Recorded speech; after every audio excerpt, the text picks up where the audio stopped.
akan mengambil makna dan semangat dari proklamasi dari proklamator Bung Karno dulu, dan itu menginspirasi kita untuk mendirikan kantor di jalan ini. Informasi tadi juga pemirsa sekaligus menutup jumpa di kabar hari ini. Saya Rehana Mezia mewakili undur diri. Terima kasih dan selamat berakhir pekan.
Who's back? No one said. Okay. I think we're probably for.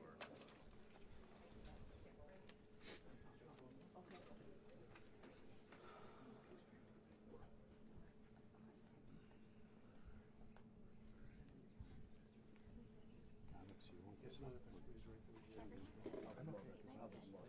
You want it? Yes. Jim. Alex, go ahead. I mean, Alex.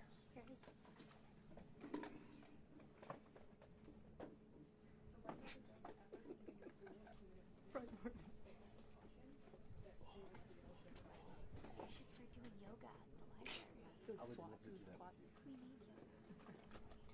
I love yogurt. Can you get on that? Can you get on that, Sid? Get that class going for us? Yeah, Peter, we have to add yoga at the library to the itinerary. Christine, you're probably Specifically outside on the lawn. Sorry.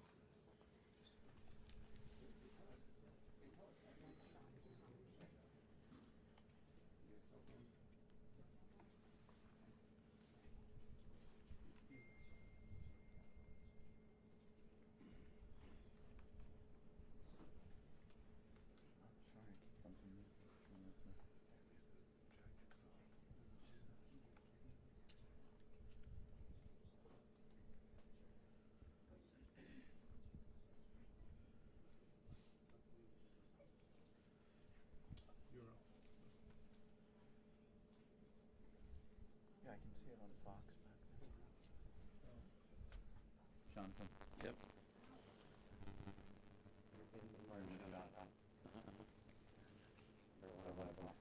Okay. Thank you.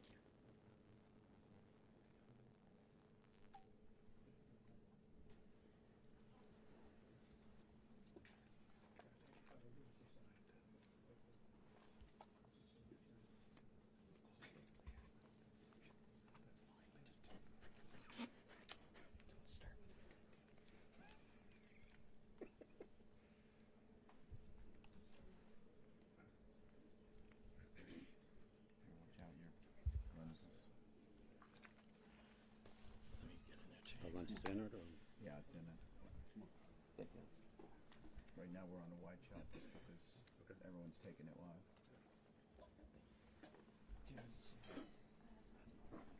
This is okay.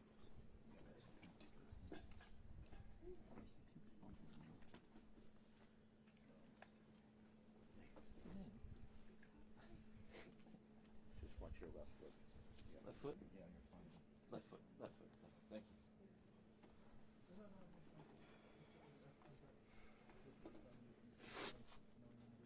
What's everybody doing?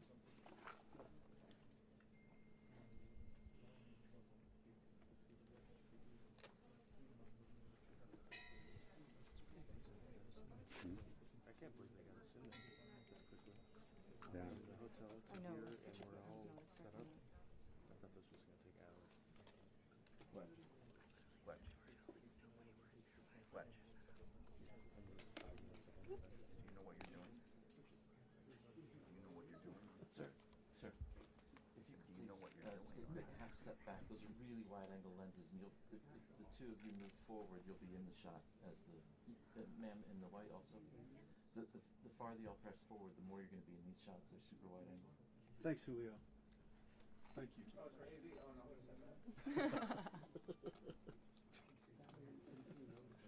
Nothing for Alex. That's for Alex. We kick it over.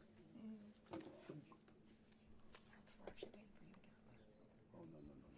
Speech back. Right, so you're still in there for the walk-up? Yeah. And then I'm going to push in. Okay.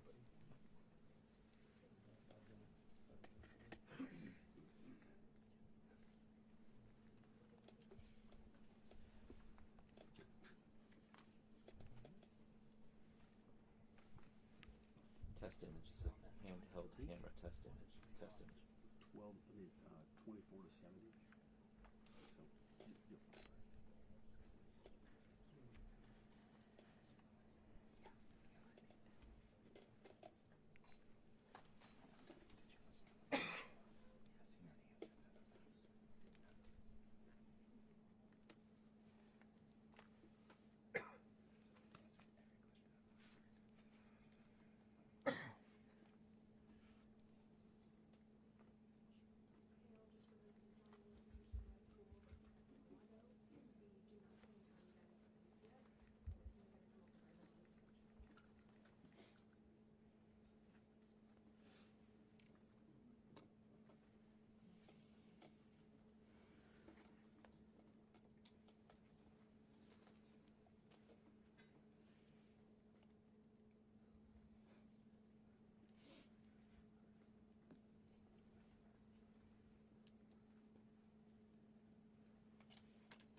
feel about that?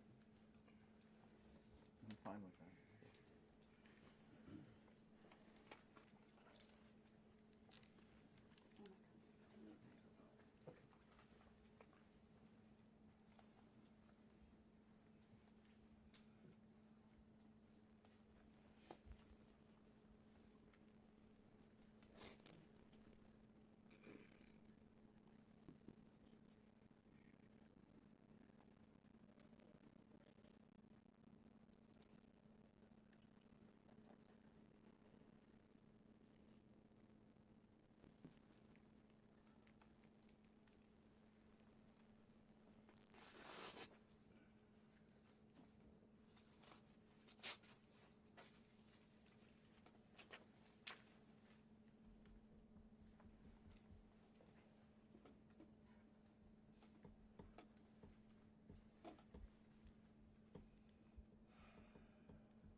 No.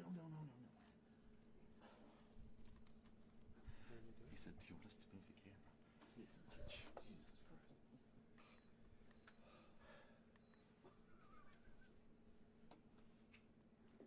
Remember my first day. This is your second cruise. 33 years ago. You get out.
Thanks, Julio. It's primarily an issue for the walkout.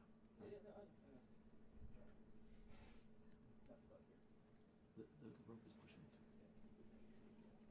Thank you. Thanks, Julio.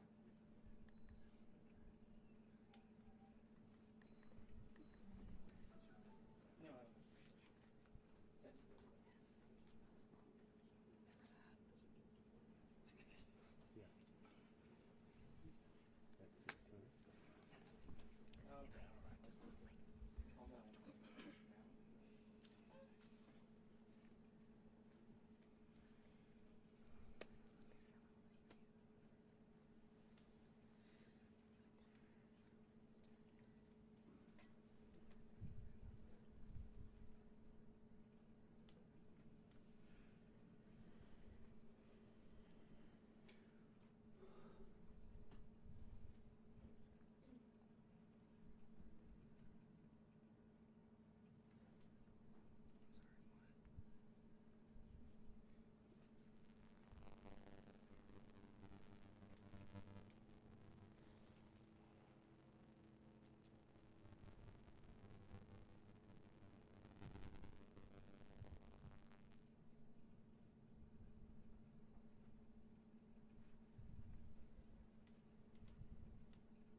Got to watch it.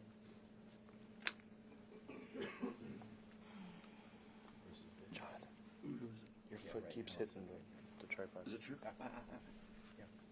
With the lens? Yeah, You're not going to pan? I will, but not right now. Not until he's Okay. Peter, which direction should I move my feet? okay. To my right? To your right. Is that better?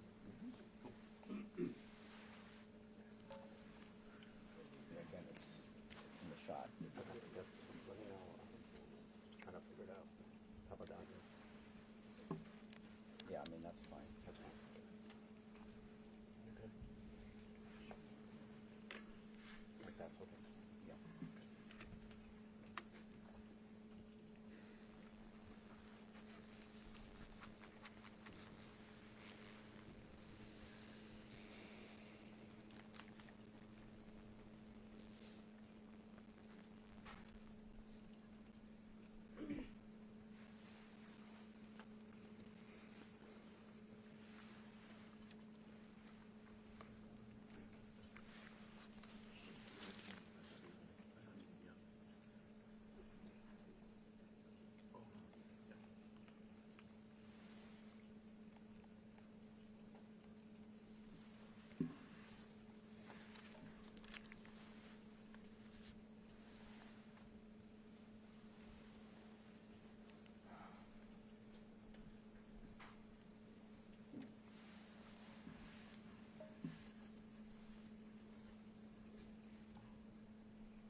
Yo. You can't sit on your butt, can you?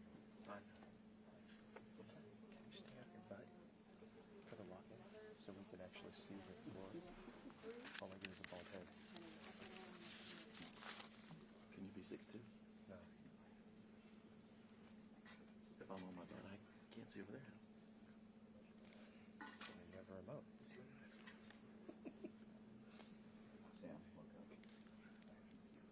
Can't see over whose head?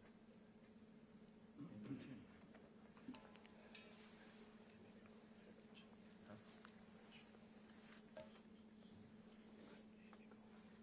She put after.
Okay, thank you very much. This is big stuff. Appreciate you being here. Late last night and early today, at my direction, the United States Armed Forces conducted an extraordinary military operation in the capital of Venezuela. Overwhelming American military power, air, land, and sea, was used to launch a spectacular assault, and it was an assault like people have not seen since World War II. It was a force against a heavily fortified military fortress in the heart of Caracas to bring outlaw dictator Nicolas Maduro to justice. This was one of the most stunning, effective, and powerful displays of American military might and competence in American history. And if you think about it, we've done some other good ones, like the attack on Soleimani, the attack on al-Baghdadi, and the obliteration and decimation of the Iran nuclear sites just recently. Work today is broken. We're all working in too many disconnected.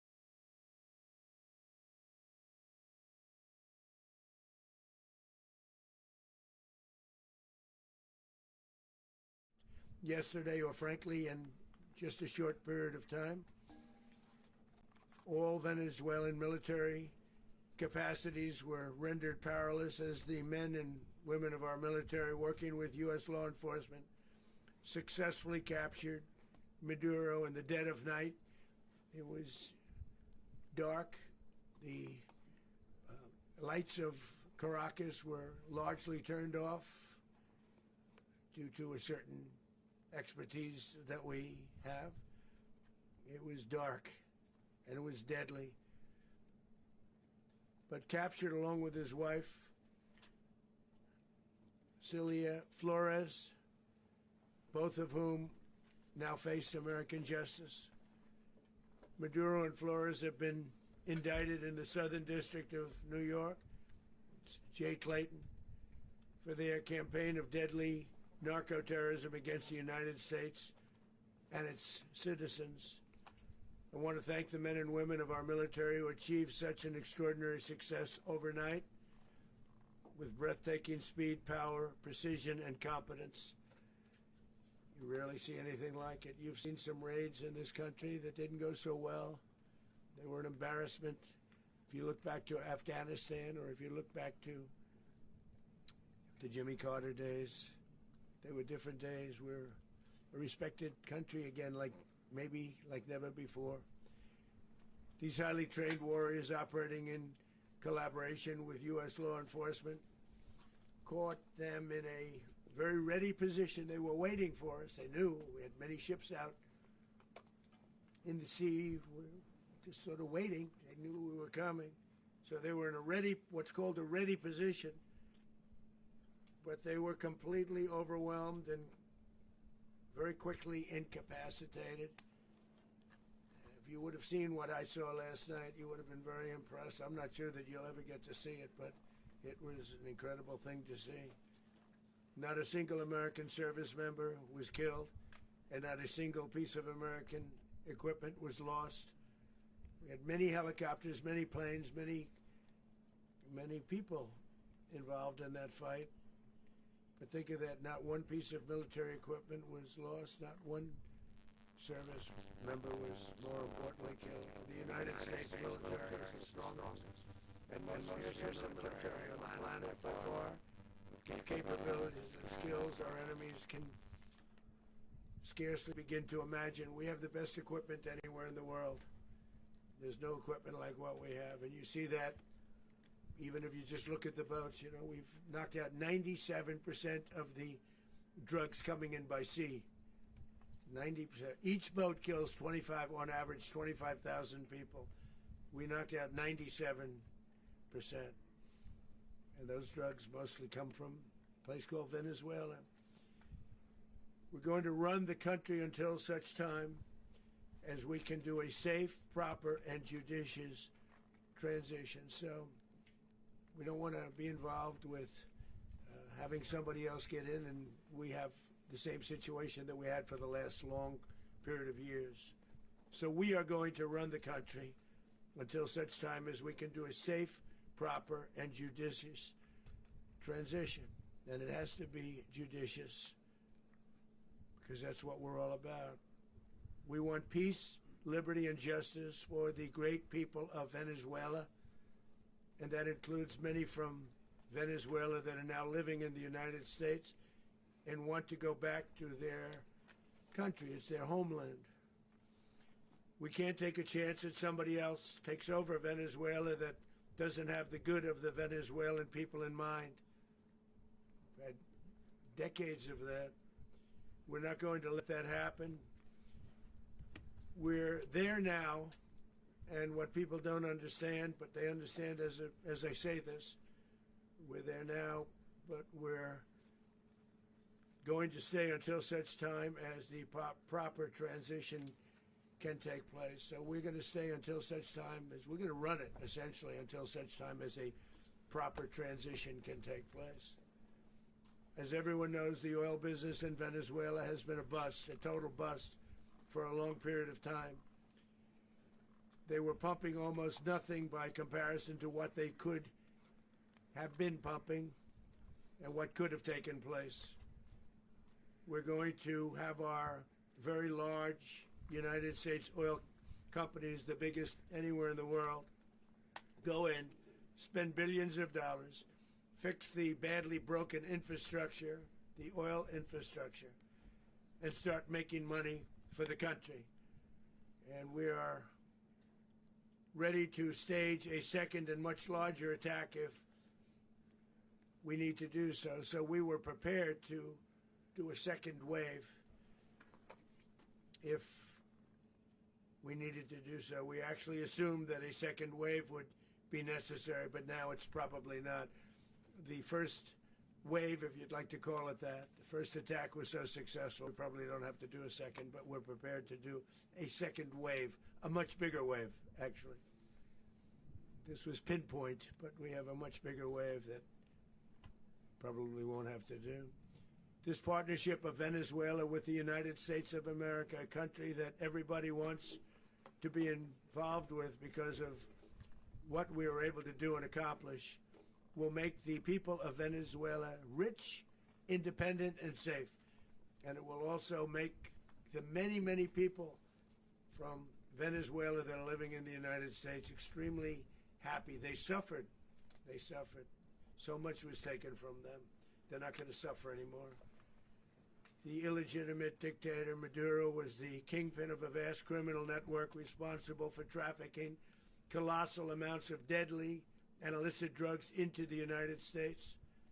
As alleged in the indictment, he personally oversaw the vicious cartel known as Cartel de las Solas, which flooded our nation with lethal poison responsible for the deaths of countless Americans, many Americans, hundreds and thousands over the years of Americans died because of him. Maduro and his wife will soon face the full might of American justice and stand trial on American soil. Right now they're on a ship. They'll be heading to ultimately New York, and then a decision will be made, I assume, between New York and Miami or Florida. But we have people where the overwhelming evidence of their crimes will be presented in a court of law. And I've seen it. I've seen what we have. It's both horrible and breathtaking that something like this could have been allowed to take place. For many years after his term as president of Venezuela expired, Maduro remained in power and waged a ceaseless campaign of violence, terror, and subversion against the United States of America, threatening not only our people, but the stability of the entire region. And you all saw it. In addition to trafficking gigantic amounts of illegal drugs that inflicted untold suffering and human destruction all over the country, all over in particular the United States. Maduro sent savage and murderous gangs, including the bloodthirsty prison gang, Tren de Aragua, to terrorize American communities nationwide, and he did indeed. They were in Colorado. They took over apartment complexes. They cut the fingers off people if they call police. They were brutal, but they're not so brutal now. And I just have to congratulate our military, Pete, and everybody, and our National Guard, because the job that they've done, whether it's in Washington, D.C., where we have a totally safe city, where it was one of the most unsafe cities anywhere in the world, frankly, and now we have no crime in Washington, D.C. We haven't had a killing. We had the terrorist attack a few weeks ago. A little bit of a different kind of a threat, but we haven't had a killing in a long period of time, 6-7 months. We used to have two, on average, 2 a week in Washington, our capital. We don't have that anymore. The restaurants are opening. Everyone's happy. They're going, they're walking their daughters, they're walking their children, their wives. They walk to restaurants. Restaurants are opening all over Washington, D.C. So I want to thank the National Guard. I want to thank our military. And I want to thank law enforcement. It's been amazing. And they should do it with more cities. We're doing it, as you know, and we're doing it in Memphis, Tennessee right now, and crime is down. We've just sort of started a few weeks ago, but crime is down now 77%. And the governor of Louisiana called, great person, and he wanted us to help him, as you know, in a certain very nice part of Louisiana, and we have done that. It was a rough section, and we have crime down. I understand it's down to almost nothing already after 2.5 weeks. New Orleans, it's down to almost nothing, and we've only been there for 2.5 weeks. Can't imagine why governors wouldn't want us to help. We also helped, as you know, in Chicago, and crime went down a little bit there. We did a very small help because we had no working ability with the governor. The governor was a disaster, and the mayor was a disaster. But it knocked down crime. But we're pulling out of there when they need us. We'll know. You'll know. You'll be writing about it. And likewise, Los Angeles, where we saved Los Angeles early on, where the head of the police department made a statement that if the federal government didn't come in, we would have lost Los Angeles. That's long after the fires. That's when they had the riots in Los Angeles. We did a great job. Got no credit for it whatsoever, but that's okay. It doesn't matter. We don't need the credit. But we'll be pulling out when they need us. They'll call, or we'll go back if we have to. We'll go back. But we did a great job in various cities. But the thing that place us are very proud of is Washington, D.C. This is our nation's capital. We took it from being a crime-ridden mess to being one of the safest cities in the country. But the gangs that they sent raped, tortured, and murdered American women and children. They were in all of the cities I mentioned, Tren de Aragua. And they were sent by Maduro to terrorize our people, and now Maduro will never again be able to threaten an American citizen or anybody from Venezuela. There will no longer be threats. For years I've highlighted the stories of those innocent Americans whose lives were so heartlessly robbed by this Venezuelan terrorist organization. Really one of the worst. One of the worst, they say the worst. Americans like 12-year-old Jocelyn Nungari from Houston. Beautiful Jocelyn Nungari, what happened to her? They, as you know, they kidnapped, assaulted, and murdered by Tren de Aragua animals. They murdered Jocelyn and left her dead under the bridge. There was a bridge that will never be the same to so many people after seeing what happened. As I've said many times, the Maduro regime emptied out their prisons, sent their worst and most violent monsters into the United States to steal American lives. And they came from mental institutions and insane asylums. They came from prisons and jails. The reason I say both, they sound similar. Actually, prisons little bit more hostile, a little bit tougher. A mental institution isn't as tough as an insane asylum, but we got them both. They sent from their mental institutions, they sent from their jails, prisons. They were drug dealers, they were drug kingpins, they sent everybody bad into the United States. But no longer, and we have now a border where nobody gets through. In addition, Venezuela unilaterally seized and sold American oil, American assets, and American platforms, costing us billions and billions of dollars. They did this a while ago, but we never had a president that did anything about it. They took all of our property. It was our property. We built it. And we never had a president that decided to do anything about it. Instead, they fought wars that were 10,000 miles away. We built Venezuela oil industry with American talent, drive, and skill, and the socialist regime stole it from us during those previous administrations, and they stole it through force. This constituted one of the largest thefts of American property in the history of our country. Considered the largest theft of property in the history of our country. Massive oil infrastructure was taken like we were babies, and we didn't do anything about it. I would have done something about it. America will never allow foreign powers to rob our people or drive us back into and out of our own hemisphere. That's what they did. Furthermore, under the now deposed dictator Maduro, Venezuela was increasingly hosting foreign adversaries in our region and acquiring menacing offensive weapons that could threaten U.S. interests and lives. And they used those weapons last night. Potentially in league with the cartels operating along our border. All of these actions were in gross violation of the core principles of American foreign policy, dating back more than 2 centuries. And not anymore. All the way back, it dated to the Monroe Doctrines. And the Monroe Doctrine is a big deal. But we've superseded it by a lot. By a real lot. They now call it the Monroe Document. I don't know. It's Monroe Doctrine.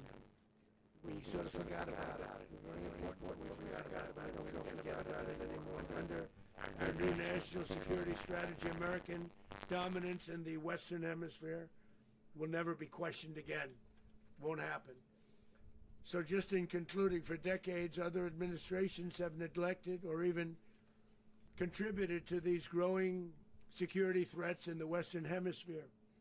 Under the Trump administration, we are reasserting American power in a very powerful way in our home region. And our home region is very different than it was just a short while ago. The future will be, and we did this in my first term. We had great dominance in my first term, and we have far greater dominance right now. Everyone's coming back to us. The future will be determined by the ability to protect commerce and territory and resources that are core to national security. These are core to our national security. Just like tariffs they've made our country rich, and they've made our national security stronger than ever before. But these are the iron laws that have always determined global power. And we're going to keep it that way. We will secure our borders. We will stop the terrorists. We will crash the cartels, and we will defend our citizens against all threats, foreign and domestic. Other presidents may have lacked the courage or whatever to defend America, but I will never allow terrorists and criminals to operate with impunity against the United States. This extremely successful operation should serve as warning to anyone who would threaten American sovereignty or endanger American lives. Very importantly, the embargo on all Venezuelan oil remains in full effect. The American Armada remains poised in position, and the United States retains all military options until United States demands have been fully met and fully satisfied. All political and military figures in Venezuela should understand what happened to Maduro can happen to them, and it will happen to them if they aren't just, fair, even to their people. The dictator and terrorist, Maduro, is finally gone in Venezuela. People are free. They're free again. It's been a long time for them, but they're free. America is a safer nation. This morning, it's a prouder nation this morning because it didn't allow this horrible person and this country that was doing very bad things to us. It didn't allow it to happen. And the Western Hemisphere is right now a much safer place to be. So I want to thank everybody for being here. I want to thank General Raisin Kane. He's a fantastic man. I've worked with a lot of generals. I worked with some I didn't like. I worked with some I didn't respect. I worked with some that just weren't good. But this guy is fantastic. I watched last night one of the most precise attacks on sovereignty. I mean, it was an attack for justice. And I'm very proud of him, and I'm very proud of our Secretary of War, Pete Hegseth, who I'm going to ask to say a few words. Thank you very much. Mr. President, can you explain how the U.S. will run Venezuela? Well, thank you, Mr. President. Finally, a commander-in-chief the world respects and the American people deserve. And as the President said, words can barely capture the bravery and the power and the precision of this historic operation. A massive joint military and law enforcement raid flawlessly executed by the greatest Americans our country has to offer. American warriors are second to none, the best in the world and the best of our country. What all of us witnessed last night was sheer guts and grit, gallantry, and glory of the American warrior. I'm simply humbled by such a man. And I tip my hat to our chairman and Raisin Kane, all those Americans who stood watch last night. Our warriors are the elite of America, and again, President Trump has your back. No other country on planet Earth, and it's not even close, could pull this kind of operation off. And no other president has ever shown this kind of leadership, courage, and resolve. The most powerful combination the world has ever seen. As the President said, our adversaries remain on notice. America can project our will anywhere, anytime. The coordination, the stealth, the lethality, the precision, the very long arm of American justice, all on full display in the middle of the night. Nicolas Maduro had his chance, just like Iran had their chance, until they didn't and until he didn't. He effed around, and he found out. President Trump is deadly serious about stopping the flow of gangs and violence to our country. Deadly serious about stopping the flow of drugs and poison to our people. Deadly serious about getting back the oil that was stolen from us. And deadly serious about reestablishing American deterrence and dominance in the Western Hemisphere. This is about the safety, security, freedom, and prosperity of the American people. This is America first. This is peace through strength. And the United States War Department is proud to help deliver it. Welcome to 2026, and under President Trump, America is back. I'd like to welcome now our chairman, Chairman Raisin Kane, to give a few more details about the operation. Mr. Chairman. Thank you, Mr. Secretary. Thank you, Mr. President, and good morning. Last night, on the order of the President of the United States and in support of a request from the Department of Justice, as the President said, the United States military conducted an apprehension mission in Caracas, Venezuela, to bring to justice two indicted persons, Nicolas and Cecilia Maduro. This operation, known as Operation Absolute Resolve, was discreet, precise, and conducted during the darkest hours of January 2nd and was the culmination of months of planning and rehearsal, an operation that, frankly, only the United States military could undertake. What I'd like to do this morning is talk to you through some of the preparation and the details without compromising any of our tactics, techniques, and procedures. There is always a chance that we'll be tasked to do this type of mission again. Our interagency work began months ago and built on decades of experience of integrating complex air, ground, space, and maritime operations. While the past 2 decades have honed the skills of our special operations forces, this particular mission required every component of our joint force, with soldiers, sailors, airmen, Marines, and Guardians working in unison with our intelligence agency partners and law enforcement teammates in an unprecedented operation. We leveraged our unmatched intelligence capabilities and our years of experience in hunting terrorists, and we could not have done this mission without the incredible work by various intelligence agencies, including the CIA, NSA, and NGA.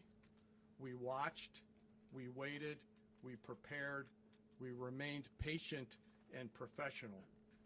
This mission was meticulously planned, drawing lessons from decades of missions over the last many years, many missions over these last many years.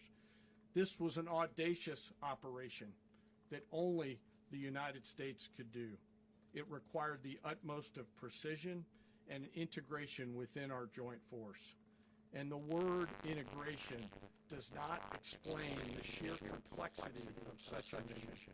An extraction so precise, it involved more than 150 aircraft launching across the Western Hemisphere in close coordination, all coming together in time and place to layer effects for a single purpose: to get an interdiction force into downtown Caracas while maintaining the element of tactical surprise. Failure of one component of this well-oiled machine would have endangered the entire mission, and failure is never an option for America's joint force. Those in the air over Caracas last night were willing to give their lives for those on the ground and in the helicopters. Let me talk a little bit about the preparation. After months of work by our intelligence teammates to find Maduro and understand how he moved, where he lived, where he traveled, what he ate, what he wore, what were his pets, in early December, our force was set pending a series of aligned events. Key was choosing the right day to minimize the potential for civilian harm and maximize the element of surprise, and minimize the harm to the indicted personnel, so as the President said, they could be brought to justice. And as the President said earlier today, weather in Venezuela is always a factor this time of the year. And over the weeks through Christmas and New Year's, the men and women of the United States military sat ready, patiently waiting for the right triggers to be met and the President to order us into action. Last night, the weather broke just enough, clearing a path that only the most skilled aviators in the world could maneuver through. Ocean, mountain, low cloud ceilings, but when tasked with a mission, this organization does not quit. At 10:46 p.m. Eastern Time last night, the President ordered the United States military to move forward with this mission. He said to us, and we appreciate it, Mr. President, good luck and Godspeed. And those words were transmitted to the entire joint force. Over the course of the night, aircraft began launching from 20 different bases on land and sea across the Western Hemisphere. In total, more than 150 aircraft, bombers, fighters, intelligence, reconnaissance, surveillance, rotary wing were in the air last night. Thousands and thousands of hours of experience were airborne. Our youngest crew member was 20, and our oldest crew member was 49, and there's simply no match for American military might. As the night began, the helicopters took off with the extraction force, which included law enforcement officers, and began their flight into Venezuela at 100 feet above the water. As they approached Venezuelan shores, the United States began layering different effects provided by Spacecom, Cybercom, and other members of the interagency to create a pathway. Overhead, those forces were protected by aircraft from the United States Marines, the United States Navy, the United States Air Force, and the Air National Guard. The force included F-22s, F-35s, F-18s, EA-18s, E-2s, B-1 bombers, and other support aircraft, as well as numerous remotely piloted drones. As the force began to approach Caracas, the Joint Air Component began dismantling and disabling the air defense systems in Venezuela, employing weapons to ensure the safe passage of the helicopters into the target area. The goal of our air component is, was, and always will be to protect the helicopters and the ground force and get them to the target and get them home. As the force crossed the last point of high terrain where they'd been hiding in the clutter, we assessed that we had maintained totally the element of surprise. As the helicopter force ingressed towards the objective at low level, we arrived at Maduro's compound at 1:01 a.m. Eastern Standard Time, or 2:01 a.m. Caracas local time, and the apprehension force descended into Maduro's compound and moved with speed, precision, and discipline towards their objective, and isolated the area to ensure the safety and security of the ground force while apprehending the indicted persons. On arrival into the target area, the helicopters came under fire, and they replied with that fire with overwhelming force in self-defense. One of our aircraft was hit but remained flyable, and as the President said earlier today, all of our aircraft came home, and that aircraft remained flyable during the rest of the mission. As the operation unfolded at the compound, our air and ground intelligence teams provided real-time updates to the ground force, ensuring those forces could safely navigate the complex environment without unnecessary risk. The force remained protected by overhead tactical aviation. Maduro and his wife, both indicted, gave up and were taken into custody by the Department of Justice, assisted by our incredible U.S. military with professionalism and precision, with no loss of U.S. life. After securing the indicted persons, the force began to prep for departure. Helicopters were called in to exfiltrate the extraction force, while fighter aircraft and remotely piloted aircraft provided overhead coverage and suppressive fire. There were multiple self-defense engagements as the force began to withdraw out of Venezuela. The force successfully exfiltrated and returned to their afloat launch bases, and the force was over the water at 3:29 a.m. Eastern Standard Time with indicted persons on board. And both Maduro and his wife were embarked aboard the USS Uedima. In closing, what we've witnessed today is a powerful demonstration of America's joint force. We think, we develop, we train, we rehearse, we debrief, we rehearse again and again, not to get it right, but to ensure that we cannot get it wrong. Our jobs are to integrate combat power so when the order comes, we can deliver overwhelming force at the time and the place of our choosing against any foe anywhere in the world. I am immensely proud today of our joint force and filled with gratitude to represent them here today. There is simply no mission too difficult for these incredible professionals and the families that stand by them and support them. As we stand here this morning, our forces remain in the region at a high state of readiness, prepared to project power, defend themselves, and our interests in the region. This operation is a testament to the dedication and unwavering commitment to justice and our resolve to hold accountable those who threaten peace and stability. In closing, I want to express my heartfelt gratitude to the brave men and women who executed this mission. Their courage and tireless commitment to our nation are what makes us strong. Thank you, Mr. Secretary, and thank you, Mr. President. Well, I don't have much to add to what you've heard now, other than the following points. Nicolas Maduro was indicted in 2020 in the United States. He is not the legitimate president of Venezuela. That's not just us saying it. The first Trump administration, the Biden administration, the second Trump administration, none of those three recognized him. He's not recognized by the European Union and multiple countries around the world. He is a fugitive of American justice with a $50 million reward, which I guess we saved $50 million. And we should make sure. Yeah, exactly. But don't let anybody claim it. Nobody deserves it but us. But I want to be clear about one thing. Nicolas Maduro had multiple opportunities to avoid this. He was provided multiple very generous offers and chose instead to act like a wild man, chose instead to play around. And the result is what we saw tonight. The other message here is the following. You have a guy, like many people around the world, they like to play games. You have a guy who decides he's going to invite Iran into his country, is going to, do the confiscation of American oil companies, is going to flood our country with gang members, is going to take Americans prisoner and try to hold them for hostage and trade them like he was able to do with the Biden administration. Basically likes to play games all this time and thinks nothing's going to happen. And I hope what people now understand is that we have a president, 47th president of the United States, is not a game player. When he tells you that he's going to do something, when tells you he's going to address a problem, he means it. He actions it.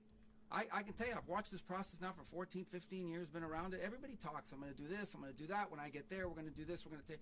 This is a president of action. Like, I don't understand yet how they haven't figured this out. And now, if you don't know, now you know. Because this is the way it's going to play out. And I think people need to understand that this is not a president that just talks and does letters and press conferences. And, if he says he's serious about something, he means it. And this is something that was a direct threat to the national interest of the United States, and the president addressed it. There's a president of peace, by the way. I told you what I just said earlier. This guy had multiple opportunities to find his way somewhere else and figure out another. He could have been living somewhere else right now very happy, but instead he wanted to play big boy. And so now, he's got other sets of problems on his hands. And but I think the message here should be for the world. Look, the president doesn't go out looking for people to pick fights with. He's not generally wants to get along with everybody. We'll talk and meet with anybody, but don't play games. Don't play games with this president's in office, because it's not going to turn out well. And so I hope that I guess that lesson was learned last night, and we hope it'll be instructive moving forward. Is that a message for Cuba? Mr. President. Mr. President. Mr. President. You said that the U.S. is going to run Venezuela. So who's in power right now? Well, we're going to be running it with a group, and we're going to make sure it's run properly. We're going to rebuild the oil infrastructure, which will cost billions of dollars. It'll be paid for by the oil companies directly. They will be reimbursed for what they're doing, but it's going to be paid. And we're going to get the oil flowing the way it should be. As you know, it was just a minor flow. It was actually a minor flow for what they have. But we're going to run it properly, and we're going to make sure the people of Venezuela are taken care of. We're going to make sure the people that were forced out of Venezuela by this thug are also taken care of. Mr. President, does the U.S. running the country mean that U.S. troops will be on the ground? How will that work?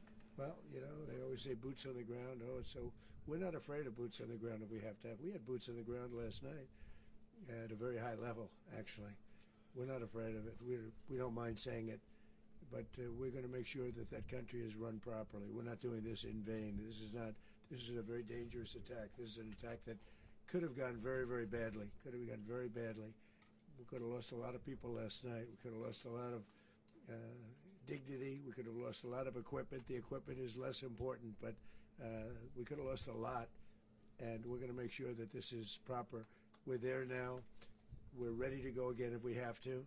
We're going to run the country right. It's going to be run very judiciously, very fairly. It's going to make a lot of money. We're going to give money to the people. We're going to reimburse people that were taken advantage of. We're going to take care of everybody. It's very important. We couldn't let them get away with it. They stole our oil. We built that whole industry there, and they just took it over like we were nothing. And we had a president that decided not to do anything about it. So we did something about it. We're late, but we did something about it. Yeah, please. Mr. President, can you explain the exact mechanism by which you're going to run the country? Are you going to designate a U.S. official to coordinate? It's all being done right now. We're designating people. We're talking to people. We're designating various people, and we're going to let you know who those people are. It's actually going to be, for a period of time, the people that are standing right behind me. We're going to be running it. We're going to be bringing it back. It's a dead, I talk about a dead country. A year and a half ago, we were a dead country. Now we're the hottest country anywhere in the world. We're a country doing better than any country anywhere in the world. And it required leadership. Venezuela has a lot of bad people in there, a lot of bad people that shouldn't be leading. We're not going to take a chance that one of those people take over for Maduro. So you can look at, and others, we have fantastic people, including people in the military. So we're going to have a group of people running it until such time as it can be put back on track, make a lot of money for the people, and give people a great way of life, and also reimbursement for people in our country that were forced out of Venezuela. Mr. President, Rubio would be. You said earlier today that you weren't going to back Machado to come back and be the opposition leader in your Fox and Friends interview. And then you also mentioned the vice president of Venezuela. Are you going to work with the vice president of Venezuela, or how do you foresee the relationship going? I understand she was just sworn in, but she was, as you know, picked by Maduro.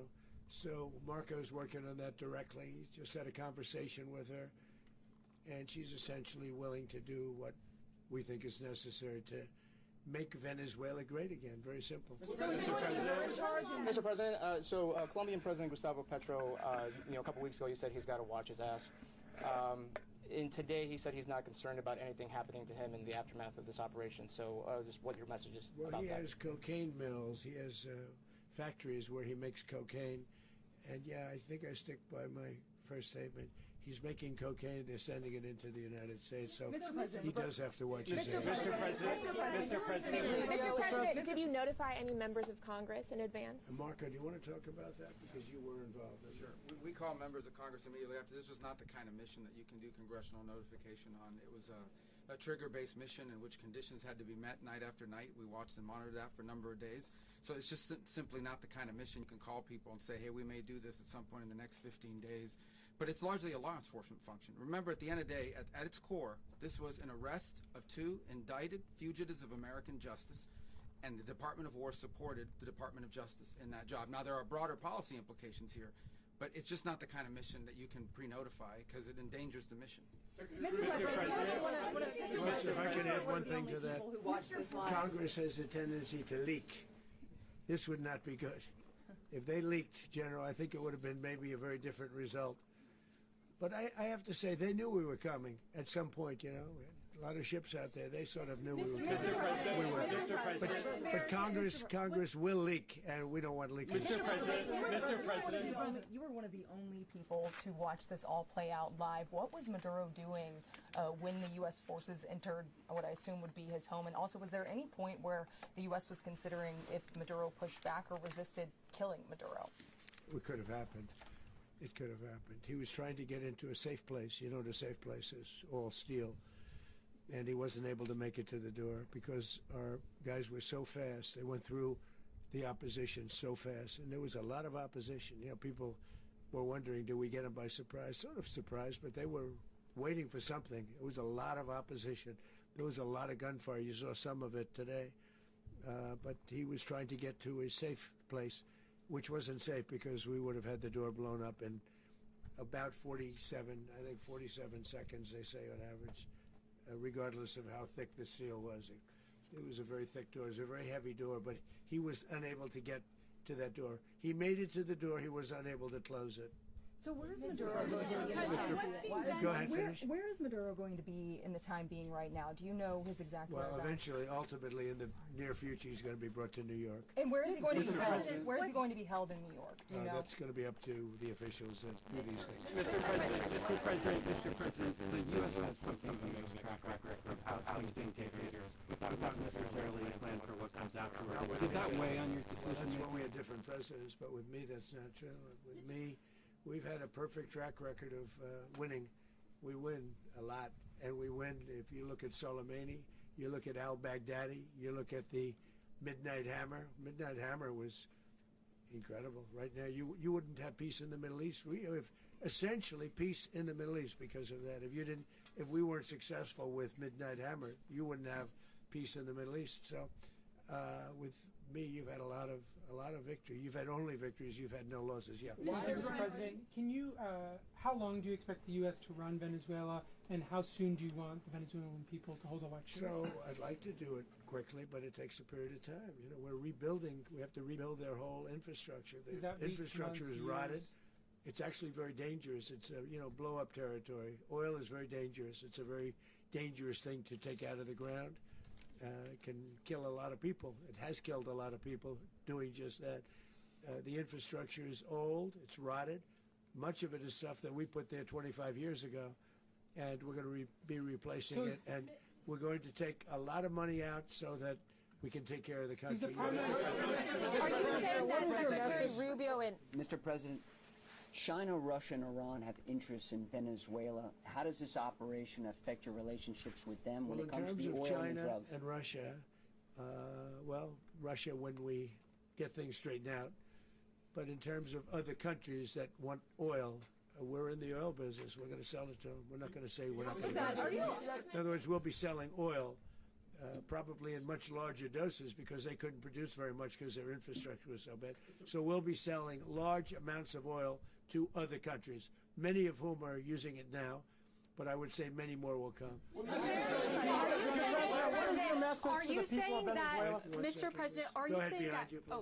Mr. President, thank you. What is your message to the people of Venezuela today? Of course, the civilian population specifically, they have a lot of questions. What is your message to the people of Venezuela? That you're going to have peace, justice. You're going to have some of the riches that you should have had for a long period of time. It was stolen from you. But you're going to have peace and you're going to have safety. You're going to have justice. You're going to have a country. You're going to have a real country. You're going to have potentially a great country. You know, if you go back 20 years, maybe even a little longer ago, that was a great country.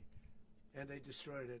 Remember I said that if we lose this election, the United States will be Venezuela on steroids. That's what would have happened.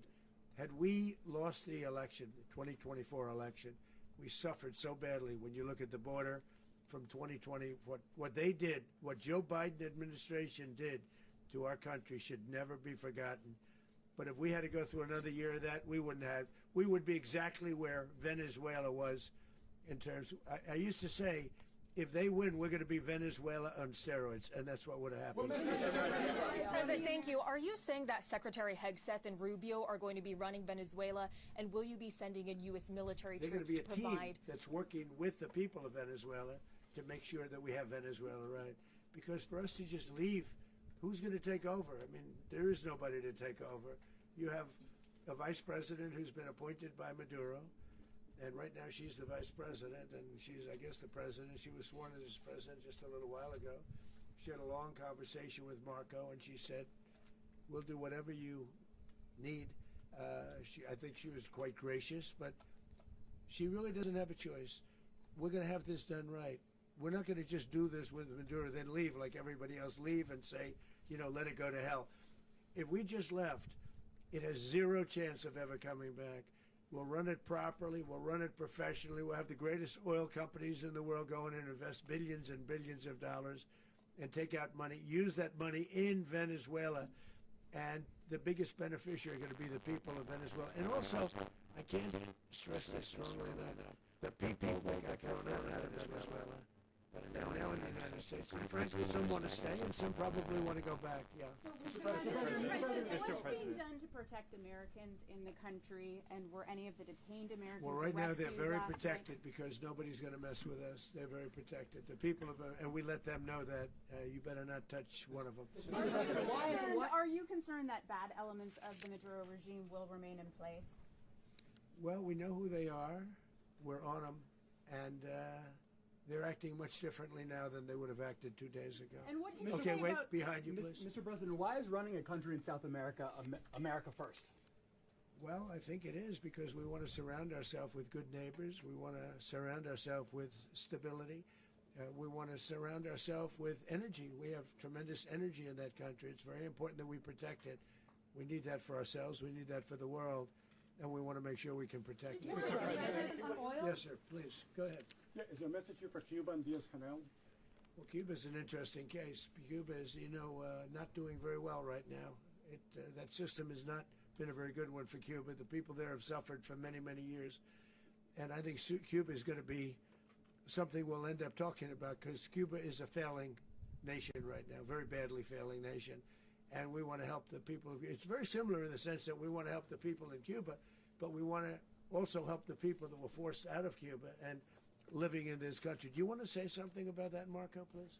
Well, I mean, I just gave you a statement a few minutes ago about, when the president speaks, you should take him seriously. So suffice it to say, Cuba is a disaster. It's run by incompetent, senile men, and in some cases, not senile, but incompetent nonetheless. It has no economy. It's in total collapse. And by the way, they were, all the guards that helped protect Maduro, this is well known, their whole spy agency, all that were full of Cubans.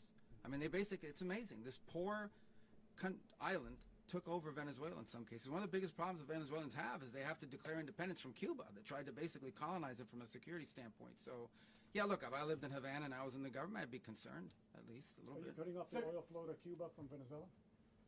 Well, the president already announced a week ago that anything that's sanctioned, it's sanctioned oil, it's not going to be allowed to get there. So that's an The answer is yes. Mr. President, Is the U.S. aware of the location of opposition leader Machado, and have you been in contact with her? No, we haven't. No, we haven't. Mr.